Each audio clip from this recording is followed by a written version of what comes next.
informação, não é falta de instrução, não é que nós não sabemos. A diferença entre nós e eles é que eles não sabiam. Nós já sabemos, mas entre saber e entender existe uma grande diferença. Quem está entendendo? Amém? Nós sabemos, Ele é o Cordeiro Pascal. E o grande significado disso, quando Jesus foi preso, julgado fraudulentamente, quando ele foi entregue a ser crucificado, ele viu que já tinha terminado todo o seu trabalho. Parafraseando o apóstolo João, ele viu que tudo tinha se cumprido, como determinava a Escritura. E aí Jesus na cruz, ele disse: eu tenho sede. Tenho sede. Colocaram uma esponja com vinagre, levaram uma haste para molhar os seus lábios. Ele não conseguiu beber. Ele clamara dizendo: Eli, Eli, lama sabachthani. Senhor, meu Deus, o Senhor me desamparou. Não que Deus não estivesse lá assistindo toda aquela cena, mas que o propósito de Deus em demonstrar o próprio Filho desamparado era a representatividade do Senhor de que nós podemos ter amparo, porque Ele veio a sofrer tudo.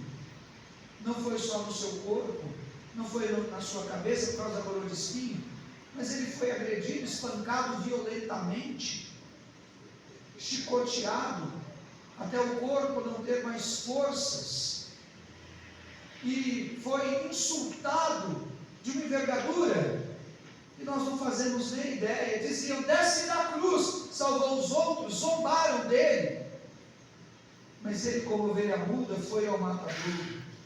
Então, quando ele viu que tudo tinha se cumprido, ele se levantou e disse, no último esforço, levantou a sua voz e disse: está consumado. O que ele disse? Está consumado. É o que diz aquele banco: ele está consumado. É essa palavra do grego, tetelestai. Está consumado. Quando ele disse isso, ele entregou o Espírito e o seu corpo desfaleceu, ele morreu. Diz a palavra que o poder foi liberado na morte de Jesus. É um dos capítulos do livro que eu escrevi o ano passado. O poder fez com que mortos ressuscitassem, acontecesse um terremoto, o véu do templo havia sido rasgado.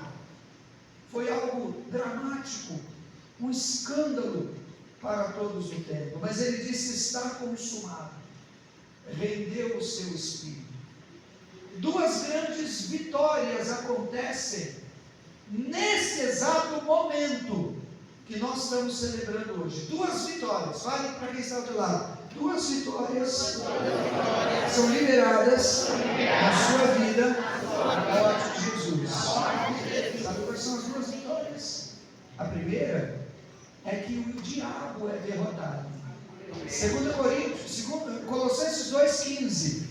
Jesus expôs, triunfou de principados e potestades na cruz e os expôs completamente, e deles triunfou na cruz. A cruz não é a derrota de Deus, não é a derrota do povo de Deus, não é a derrota das promessas, não é a inviabilidade do Espírito, ao contrário, a cruz é o desfecho de um plano meticulosamente realizado nos céus e manifesto na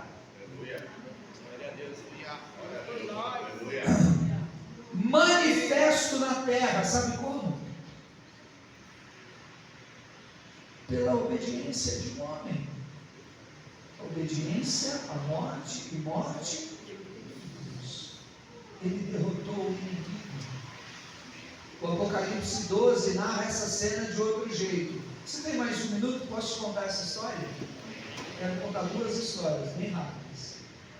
Nesse momento que há esse triunfo triunfo na cruz, sabe o que acontece?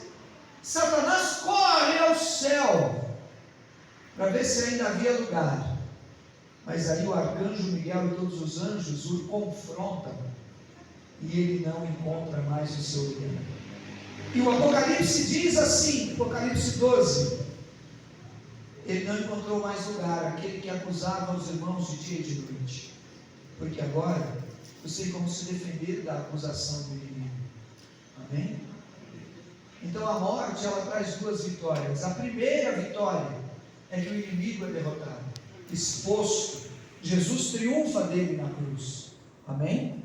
E a segunda vitória, Colossenses 2,13, é que ele encravou na cruz a cédula de dívida que era mortal e era contra nós.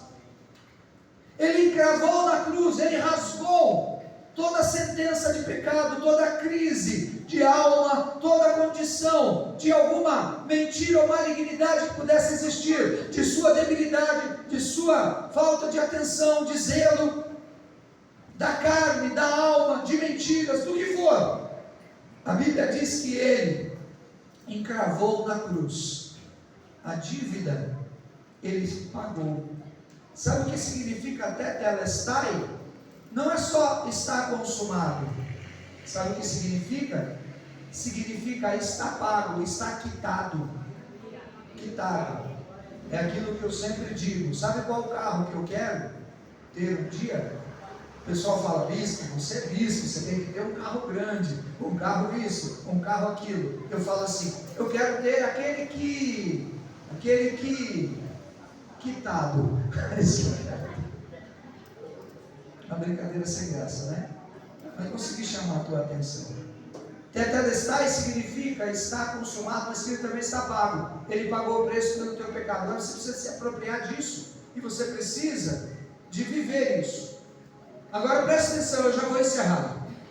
A segunda história é que um pastor irmão, ancião, bem idoso, ele estava dando o culto. Presta atenção. Ele estava dando o culto.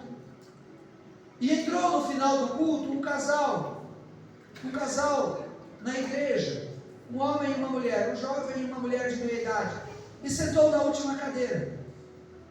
E ele continuou terminando a mensagem. Quando ele chamou as pessoas à frente, o pastor com a voz rouca e meio encurvado, ninguém veio do lugar. Mas aquele homem que sentou lá atrás, a mulher deu um cutucão nele assim. E aí ele saiu do lugar e ele veio na frente onde estava o pastor.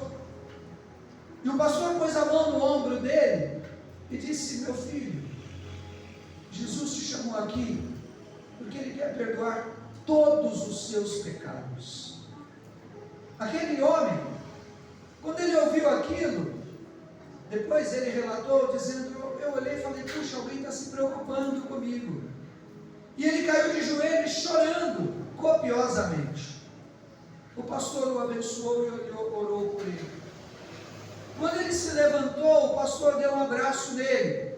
Sabe o que aconteceu? A mulher, vendo aquela cena dele chorando copiosamente, o que ela fez? O que ela fez? O que você acha que ela fez? Ela não veio até eles. Ela virou as costas e ela ia saindo da igreja. Aí o pastor, muito sábio, ele disse assim, olha, eu quero só te fazer uma pergunta, moça. Aí ela parou de costas e o pastor fez a pergunta para o rapaz. Vem aqui, Jair.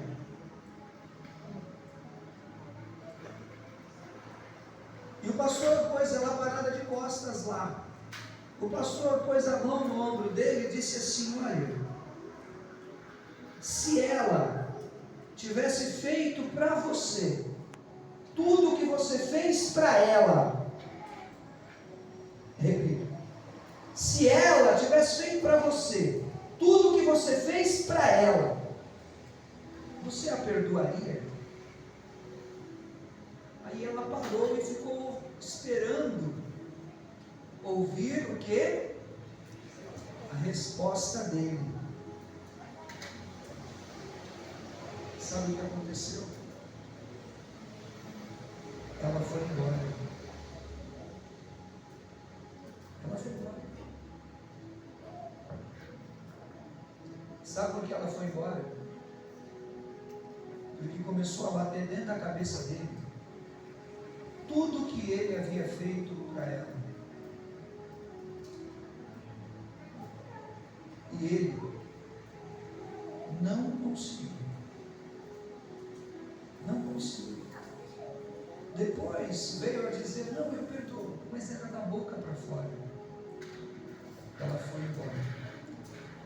Jesus triunfou do inimigo na cruz. E Jesus perdoou o seu pecado. Até que ela está, isso significa que está pago. Mas se você também não souber perdoar, você vai continuar entrando e virando as costas e saindo. Porque as pessoas, elas conhecem a Páscoa de ouvir falar, mas elas não têm conhecido de experimentar de fato uma experiência de arrependimento, de transformação da sua natureza.